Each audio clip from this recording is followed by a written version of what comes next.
Hi, my name is Renee Anderson and I'm a teaching artist with KidSmart in New Orleans. Most recently I've worked with kindergartners, first and second graders teaching visual art. Today we're going to do another at-home art project, and we'll be using materials that can easily be found at the grocery store or around the house. We're going to be making potato prints, so you'll need a few things that I'll run through. First of all, you'll need some potatoes. I'm using small red potatoes, but you could use white potatoes or even sweet potatoes, although I have found sweet potatoes to be slightly more challenging to carve. These have been very simple to work with. You'll also need some paint, some ink of any kind. So I'm using old acrylic that I had from around the house from a different project. I am also going to be using some gel food coloring, and that can be found in most baking aisles in grocery stores. We'll also just need like an old piece of cardboard or something that can be used as a flat surface where we'll be putting the ink, the paint. And sometimes I would use like a rolling pin, but because we're working with what we have around the house, I'm using an old used aluminum can, and then I'm using it to roll the ink out so that it distributes evenly. Lastly, you'll need some paper to print on and a carving tool. So speaking to carving tools, I'm using a small knife that isn't too sharp on the edge, so I feel pretty safe using it.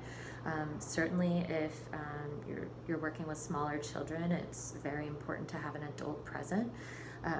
And if using a knife of any kind feels a little too uncomfortable, I've also had luck using the tip of a pen that I dig into the potato and carve out lines with that way. So you have a few options. And when you're deciding what kind of image to make, I would start with the simpler the better. As you get more experience, you can add on to lines and details and things like that. So let's get started. I'll take a regular potato and I will cut it in half. So there'll be two halves, and they're flat and they're blank and ready to go. There are a couple ways in which you can carve into the potato your design.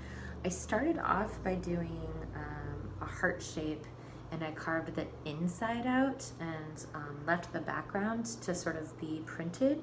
But I actually found it to be much simpler to carve the shape out so that it ends up being the stamp. So I would carve a couple angle edges, and in my experience, it's easier to do lines than rounded curves. But again, you can do whatever you'd like. The simpler shape, the better. So I've done a few angles now, like this, and then I will gently, it's going to be hard to see, but I've carved a little bit of a star into my potato, and then I'll take the outside edge of it like this and cut around it all the way around, and then little pieces pop off and they start to make your shape. So this little edge is cut off and it'll start to make your shape. So you'll end up with something like this or something like this. Okay, this is a heart. And next, once you have your shapes carved in the way that you think they'll work, again, we're always experimenting, so we'll see what happens, but you'll put your paint down on the cardboard. You'll use your can to roll it flat. You want to be careful that it doesn't get too much in one specific area because it's better for even distribution. So I put some paint out. I'm going to mix a little bit more in. And for me, it's been really fun to mix the colors together and kind of see like a design that is a few different colors at once. So I'm rolling my can around, trying to get the ink as evenly distributed as possible onto the cardboard. Once I've done that, I'll take one of my stamps, dip it in the ink. I don't want to move it around too much because it can get to be kind of like a blob. And you'll be able to tell really quickly how much ink is on your design. So all you have to do is check it and see if there's any spots that seem kind of dry still. I just want to make sure it's as evenly distributed as possible.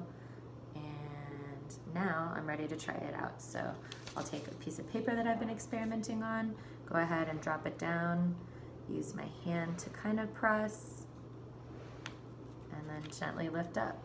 So this one was a little bit of a smear. I probably used too much ink, and you notice I didn't press as hard at the top. So I'll try it again. I haven't added any more ink yet.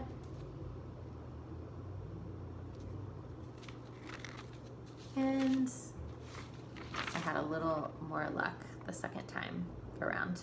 So this is the piece of paper that I used to kind of experiment. At the top I have the stars. This was a lot of ink, and then as it kind of faded away, the carvings became more pronounced. This was my reverse cut. So this was when I made a heart that I cut out the center of, and then finally this is the heart that I just showed you. So lots of different ways to play with this. It's definitely just meant to be fun. It'll get a little messy, as you can see, and I hope you enjoy this project. Thank you.